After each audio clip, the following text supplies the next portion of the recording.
नमस्कार, उत्तराखंड समाचार में आपका स्वागत है। मैं हिमाक्षी बहुगुणा। सबसे पहले मुख्य समाचार। प्रदेश में 1 नवंबर 2021 तक कुल मतदाताओं की संख्या हुई 78,46,000। 80 वर्ष से अधिक आयु के मतदाताओं को मिलेगी पोस्टल बैलेट से मतदान की सुविधा।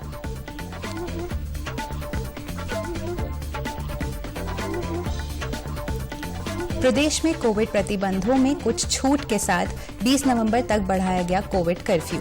विवाह समारोह, कोचिंग और खेल संस्थानों में 100% क्षमता की अनुमति। कोविड प्रोटोकॉल को करना होगा अनुपालन।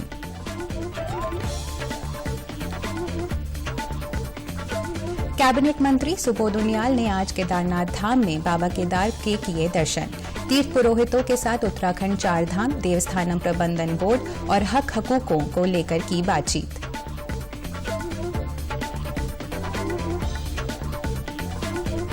और प्रदेश भर में आज श्रद्धा और उत्साह के साथ मनाया जा रहा है धनतेरस का पर्व।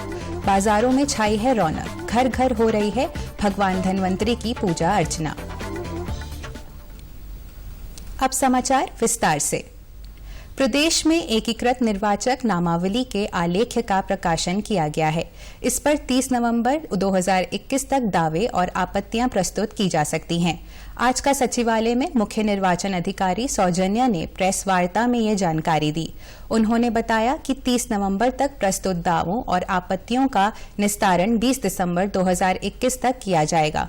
इसके बाद निर्वाचक नामावली का अंतिम प्रकाशन 5 जनवरी 2022 को किया जाएगा। Publication of integrated draft electoral roll 1 नवंबर को हो चुका है। अभी 1 नवंबर से लेके 30 नवंबर तक हम लोग नया एप्लीकेशंस ले लेंगे, जिसमें फॉर्म 6 हम ले लेंगे। इसके लिए जो वैलिड डेट है, जिस दिन पर वो 18 होना चाहिए, वो 1/1/2022 है। तो जो डेट है, बर्थ डेट है, वो 1/1/2022 के अंदर जिनका भी 18 इयर्स हुआ है, उनका हम एप्लीकेशन लेना शुरू कर देंगे। स्पेशल कैंपेन डेट्स हम रख रहे हैं 13 और 14 सैटरडे और संडे, और 27 और 28 सैटरडे संडे हम स्पेशल कैंपेन डेट्स रख रहे हैं। उस दिन हमारा जो बीएलओ है बूथ में ही रहेंगे और वहां पे उपलब्ध भी कराएंगे। कोई भी नया मतदाता है तो उनको एप्लीकेशन और उनको हेल्प भी करेंगे उसको फिलअप करने के लिए। फाइनल रोल पब्लिकेशन करेंगे वो 5 जनवरी को करेंगे। 5 जनवरी में 1/1/2022 को एलिजिबिलिटी डेट मानते हुए जितने भी वोटर्स आएंगे उनको लेते हुए 5 जनवरी को फाइनल पब्लिकेशन होगा। मुख्य निर्वाचन अधिकारी ने बताया कि बीएलओ द्वारा घर घर जांच और सत्यापन का कार्य संपादित किया गया है। इस दौरान त्रुटियों को हटाए जाने के लिए नियमानुसार कार्रवाई की गई। प्री रिविजन एक्टिविटीज किया है। प्री रिविजन एक्टिविटीज में हमारा बूथ लेवल ऑफिसर्स बीएलओस जो है उनके बूथ का क्षेत्र का सभी घरों को जाके हाउस टू हाउस सर्वे करके बताते हैं। तो वहां गए हैं और वहां पे डीएससी डेमोग्राफिकली सिमिलर एंट्रीज जो हैं उनको सत्यापित करके कहीं पे भी डुप्लीकेसी है तो उसको उन्होंने ठीक कर दिया है। उसके बाद वहां पे कोई छूट गए हैं तो उनको एप्लीकेशंस भी कैसे अप्लाई करना है वो भी उन्होंने कहा है, बताया है। उसके बाद सेक्शंस फॉर्मेशन, जैसे आप एक पार्ट देखते हैं, एक बूथ का पूरा रोल आप देखेंगे तो नया नया आबादी कोई क्षेत्र में आ गया है तो नया सेक्शन हम बनाते हैं, तो सेक्शंस भी हमने उस टाइम पे क्रिएट किया है। उसके बाद रैशनलाइजेशन ऑफ पोलिंग बूथ्स, वो भी कार्यक्रम हमने किया है। रैशनलाइजेशन ऑफ पोलिंग बूथ्स मतलब कोई भी पोलिंग बूथ का जनरली ये प्रिंसिपल है कि 2 किलोमीटर्स की वॉकिंग डिस्टेंस के अंदर वो होना चाहिए। उसके बाद बहुत जंगली या दुर्गम पहाड़ी मार्ग कहीं है तो उनको ऑब्स्ट्रक्ट कर रहा है जाने के लिए, तो वहां पे क्रॉस करने के लिए नहीं होता है तो इमीडिएटली भले ही नंबर 1200 से कम है अलग से हम बूथ बना दे। कोई नाला है, नदी है जो क्रॉस नहीं कर सकते हैं, उसके बाद टू द एक्सटेंट पॉसिबल भूतल पे ही बना दे ताकि फिजिकली हैंडीकैप जो भी लोग हैं उनको कोई वहां पे प्रॉब्लम्स ना हो। मुख्य निर्वाचन अधिकारी ने बताया कि मतदेय स्थलों का मानकीकरण भी किया गया है। आलेख्य प्रकाशन से पूर्व मतदेय स्थलों की कुल संख्या 11,024 थी, जो कि अंतिम रूप से एकीकरण के बाद 11,647 हो गई है।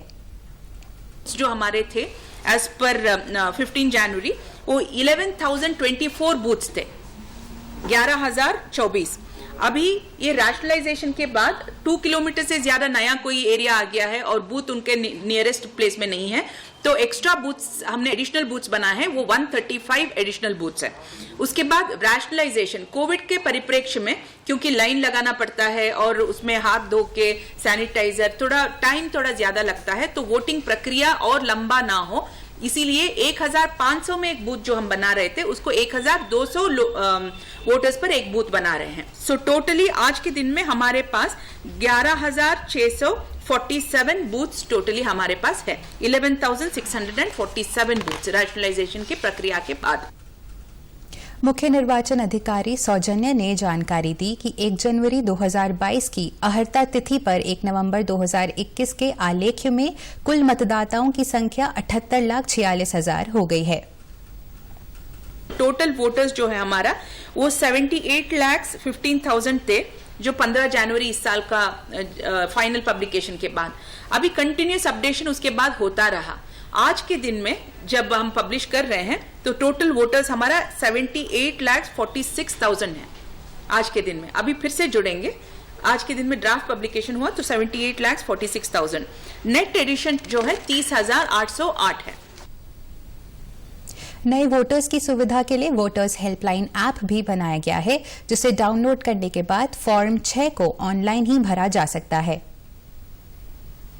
वोटर्स हेल्पलाइन का जो ऐप है उसमें फॉर्म 6 आप डायरेक्टली सभी उसमें प्राविधान है। मोस्ट इंपॉर्टेंटली फॉर्म 6 आप ऑनलाइन ही इसमें दे सकते हैं। बहुत बार ये होता है कि फॉर्म उन्होंने फिलअप किया है परंतु प्रॉपर डेस्टिनेशन तक वो पहुंचा नहीं, इसीलिए वो छूट गया है। तो इसीलिए अभी स्मार्टफोन सभी के पास उपलब्ध है। दूरस्थ क्षेत्र में भी स्मार्टफोन यूज करते हैं, कनेक्टिविटी रहता है। तो वोटर्स हेल्पलाइन आप डाउनलोड करके उसमें डायरेक्टली आप ऑनलाइन उसमें अप्लाई कर सकते हैं, ताकि आप उसको ट्रैक भी कर सकते हैं, कहीं मिस नहीं होगा जब आप ऑनलाइन उसको अप्लाई करेंगे।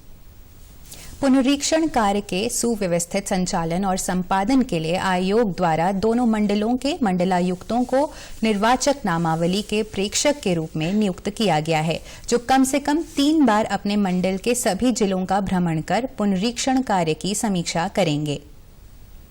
इसके बाद जब हम ये पूरा प्रोसेस करेंगे 1 नवंबर से लेके जनवरी तक, इस प्रोसेस को ओवरसी करने के लिए हमने डिविजनल कमिश्नर्स को अधिकृत किया है। डिविजनल कमिश्नर्स जो है अपने अपने जिलों में 3 बार भ्रमण करेंगे। प्रथम भ्रमण जनरली नवंबर 1 से 30 नवंबर तक, सेकेंड वाला जो भ्रमण है वो 1 से 20 दिसंबर तक, और थर्ड वाला 20 दिसंबर से 5 जनवरी तक।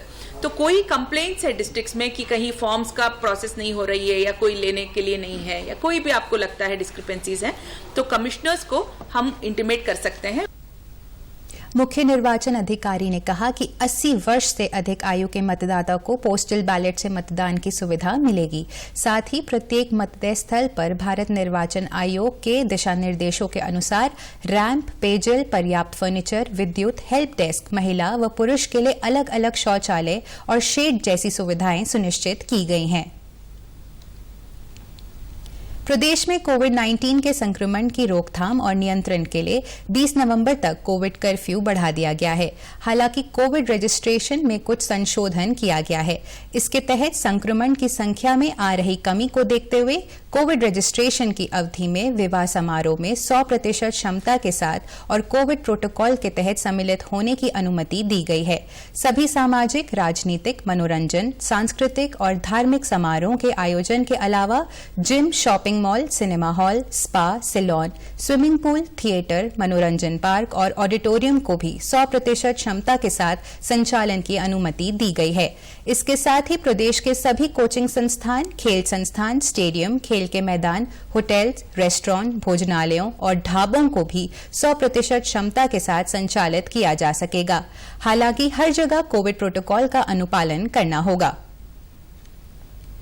केंद्रीय मंत्री स्मृति ईरानी ने इस दिवाली लोगों से वोकल फॉर लोकल को बढ़ावा देने का आग्रह किया है। एक वीडियो संदेश में उन्होंने महिला सशक्तिकरण को बढ़ावा देने के लिए नारी से खरीदारी नाम की पहल की शुरुआत की है, जिसके जरिए उन्होंने लोगों से इस दिवाली पर महिलाओं के हाथों से बनी चीजों को खरीदने की अपील की है।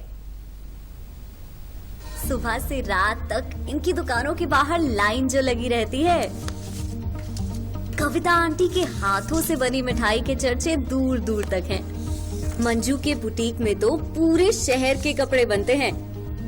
अम्मा के दिए आज हर घर रोशन करते हैं। इस दिवाली सब मिलकर देते हैं इन्हें और बढ़ावा, करते हैं अपनी बहनों से भागीदारी।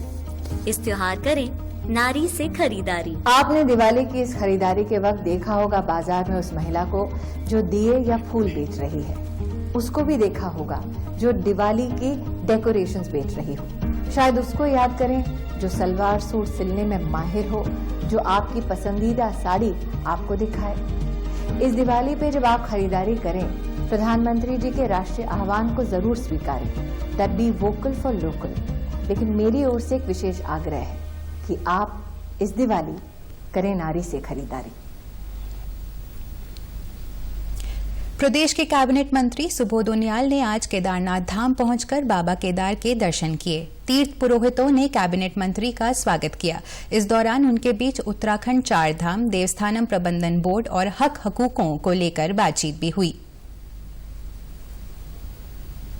तीर्थ पुरोहित पन्ना समाज का धन्यवाद करता हूँ। बड़े सौहार्दपूर्ण वातावरण में उन लोगों ने वार्ता की, और क्योंकि किसी भी समस्या का समाधान वार्ता में ही छिपा है, वार्ता कभी रुकनी नहीं चाहिए।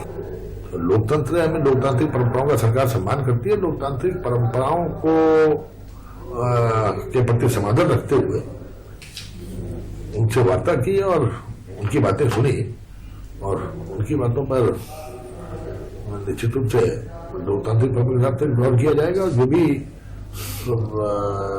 बेस्ट संभव होगा वो उसका रास्ता निकाला जाएगा। धनतेरस का पर्व आज हर्षोल्लास के साथ मनाया जा रहा है। धनतेरस के साथ ही दीपावली से संबंधित त्योहारों की श्रृंखला शुरू हो गई है, जो इस महीने की 6 तारीख को भैया दूज के साथ संपन्न होगी। प्रदेश भर में त्योहार को पूरे उत्साह और श्रद्धा के साथ मनाया जा रहा है। बाजारों में रौनक नजर आ रही है। परंपरा के अनुसार आज धनतेरस पर लोग सोना चांदी और बर्तनों की खरीदारी कर रहे हैं। धनतेरस के दिन आयुर्वेद के जनक धनवंतरी की पूजा की जा रही है, जो भगवान विष्णु के अवतार हैं। धन संपदा और खुशहाली का प्रतीक ये पर्व हिंदू कैलेंडर के अनुसार आश्विन मास में कृष्ण पक्ष की 13वीं तारीख को मनाया जाता है। देहरादून में धनतेरस पर लोग खूब खरीदारी कर रहे हैं। खासकर बर्तनों, आभूषणों, मिठाइयों और दियों की दुकानों में काफी भीड़ देखने को मिल रही है। टिहरी जिले में भी सभी बाजार में गुलजार नजर आ रहे हैं। मुख्य बाजार से लेकर छोटे कस्बों की दुकानों में खास सजावट की गई है। लोग बर्तनों और आभूषणों के साथ ही मिट्टी के दिए की खरीदारी भी कर रहे हैं। हलवाई की दुकानों में सिंगोरी की मांग भी बढ़ी है, जो टिहरी की प्रसिद्ध मिठाई है। मालू के पत्तों में बनाई गई सिंगोरी एक विशेष मिठाई है, जो स्थानीय उत्पाद से बनाई जाती है। राजशाही के समय से ही सिंगोरी की मिठाई काफी प्रसिद्ध है। से प्रसिद्ध है, ये टिहरी की प्रसिद्ध मिठाई है सिंगोरी, और विशेषकर ये मावे से बनती है, खोए से, और मालू के पत्तों में जंगल से लाके मालू के पत्तों में बनाई जाती है। ये मुझे भी कम से कम 35 साल हो गए इसको बनाते बनाते। हम अपने कारखाने में बनाते हैं, यहीं पर उत्पादन और अपना आप ही बनाते हैं। और वैसे ही इमरती हो गई, काली दाल की, उड़द की दाल की बना के अपना यहीं अपने दुकानों में बनाते हैं। उधर चमोली जिले में लगातार 2 वर्षों से कोरोना की मार झेल रहे व्यापारियों को धनतेरस पर राहत मिली है। गोपेश्वर के मुख्य बाजार में लोग जमकर खरीदारी कर रहे हैं। पुलिस ने भी सुरक्षा व्यवस्था चाक चौबंद की है। आज धनतेरस का त्योहार है और काफी भीड़ है मार्केट में, और काफी लोग मतलब काफी मना रहे हैं,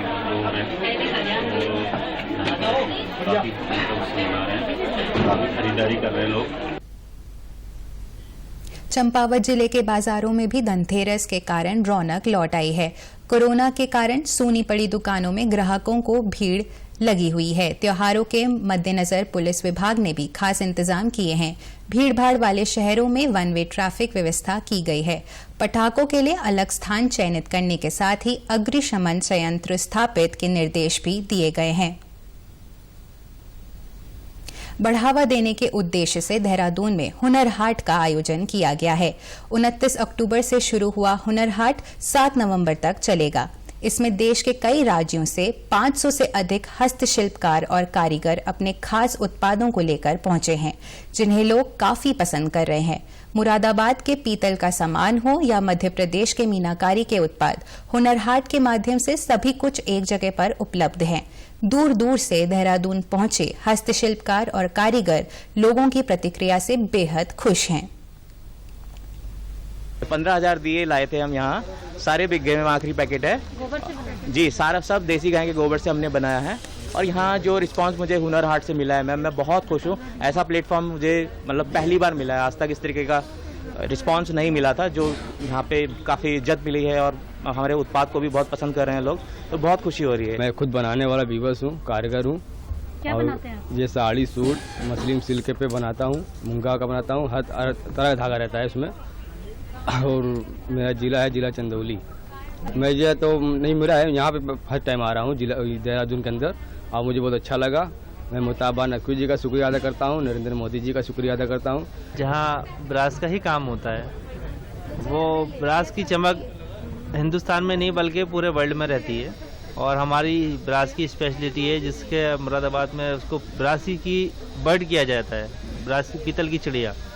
तो आज वैसे भी धनतेरस है, इसकी लोग पूछते हैं, इसे शुभ मानते हैं। धनतेरस पे क्या है, छोटा सा पीस लें लेकिन लेते ज़रूर हैं। मेरा नाम शबनम परवीन है और मैं मध्य प्रदेश से आई हूँ मीनाकारी का सामान लेके। बहुत अच्छी बिक्री हो रही है, और ये मेन तो ये अभी दीपावली का टाइम है, उस हिसाब से पूजा की प्लेटें बहुत बिक रही है। दीपावली पर्व के समय हुनर हाट की रौनक देखते ही बन रही है। आज धनतेरस पर महिलाओं ने यहाँ खूब खरीदारी की।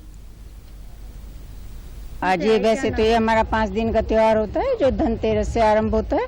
इस पे हम धनवंतरी की, कुबेर की, इनकी पूजा करते हैं। मेरी सिस्टर ने मुझे बताया कि हमारे यहाँ हुनर हाट लगा हुआ है, उसको देख के आते हैं।